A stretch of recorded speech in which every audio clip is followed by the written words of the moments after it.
Ang pangalan po ng exchange, okay, kailan nakakaalam nito, no?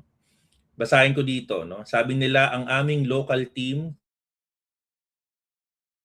Tagalogin ko na, I already on it. Kapag ito ay klaro na, itong exchange na ito ang unang-unang magiging international exchange na may pathway na pabalik ng Philippines market.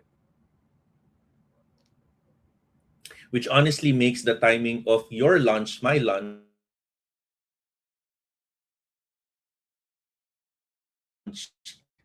ang lahat. Okay, konting unlock na lang. Okay. Okay. Ito po ay Binance. Okay? Ito po ay Binance. Sila po ay magbabalik ng June 2026.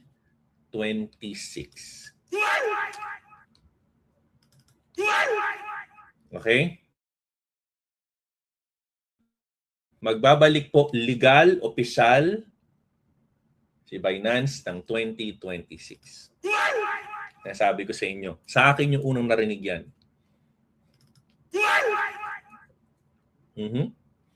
Ngayon, hindi ko kayo ifo-FOMO na mag-download ng referral link ko, pero bukas po promote ko na yan. Sige. Promote ko na yan. Gamitin nyo yung link ko, mag-download kayo ng Binance gamit yung link ko. Sa akin yun na lang narinig. Sa June, ang aking balita sa mga ibon-ibon sa tabi-tabi, at meron ako resibo, ayoko lang ipadala sa inyo. Kausap ko isa sa mga opisyal ng Binance. Sabi niya lang, siyempre playing safe siya, konting unlock na lang, klaro na. June, okay, mga June 19, 2021, klaro, hindi Binance ang babalik magba-backdoor sila. May isang makikilalang Filipino company, pero Binance sa likodan nun.